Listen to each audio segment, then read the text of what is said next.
over the last, probably 10 months now, been out of action through various, for an injury and various other reasons. But now he's back in the game in a big way. He's going to come through this fight. He picked Kiko for his first fight back. It's a tough fight back for him, but that tells you what Josh is all about.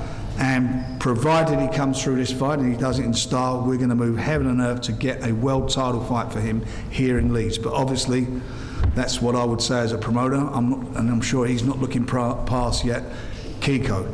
It's a great fight for the fans. It's going to be a fantastic atmosphere in Leeds. I've heard so much about it. I've never promoted a show at the arena, and they tell me it's something special. And for me, I love atmosphere at events, and I love it when the crowd get behind their heroes.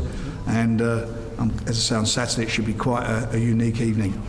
Now, before we talk about the main event, Nicola, back here after, 20 years, something like that, fighting? Yeah, 20 years, yeah. It's been a long time. The first time I boxed in Leeds was when I was 13 years old, and now I'm coming back as a professional boxer. I'm excited, and I'm looking forward to Saturday night.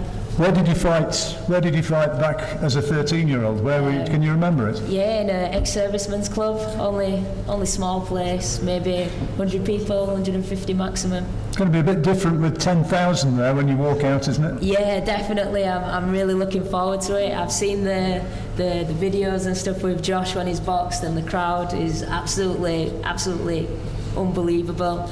The support that he gets, so I can only imagine what it's going to be like on Saturday. What does it mean to you coming back and fighting here in Leeds and moving towards your ambition of fighting for a world title maybe next year?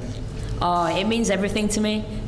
Leeds is where I grew up, where I'm from. I've always had so much support from Leeds all the way through my amateur career, and now everybody's following me in my professional career now, so it's so nice to know that I've got the full backing of the whole city, and I'm ready. I'd love to box for a world title tomorrow, but I know I've still got a lot to learn, and I need to get the rounds under my belt first, and then hopefully go for the world title at the end of the year.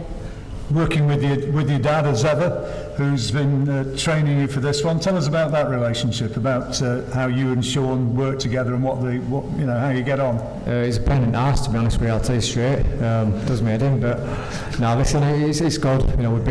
We've been together since the early days. He's looked after my career throughout the amateur days and throughout professional. And I'm not saying that lads who aren't related to the trainer don't have good success, but it makes things a little bit sweeter because we're family. Do you know what I mean? When we get that win and we get that victory, and hopefully we'll go all the way together and get world title. Does he dish it out? Are there times when he really gives I've said often before, John, I'd like to just punch him once, just real hard, just punch him once, but you can't do it, can you? He's your dad, so I just got to listen to what he says. But it's all right for him to dish it out to me, but it's character building as well, so he's a good character to live with.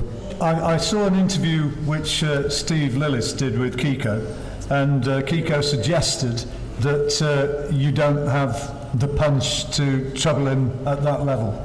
What would you say to that? Don't. I'm fucked out, basically.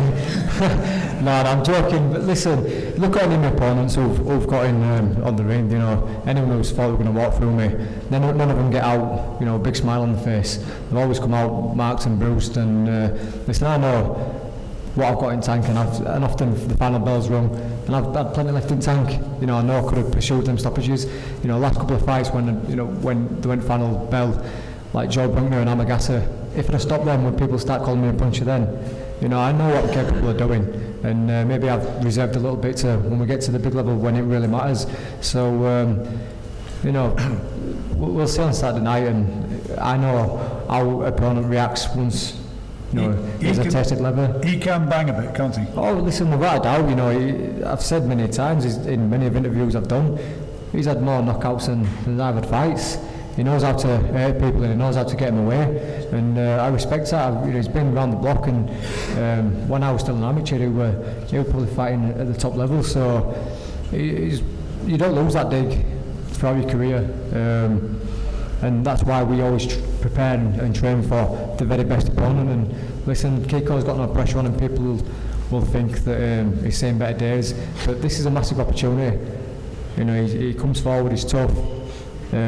He's been a world champion before, he knows what it's like to be a world champion, so he's going to want to get back there. I'm highly ranked in all world governing bodies, and he knows that if he can beat me, then he's getting onto world scene. But that's what makes it exciting, eh?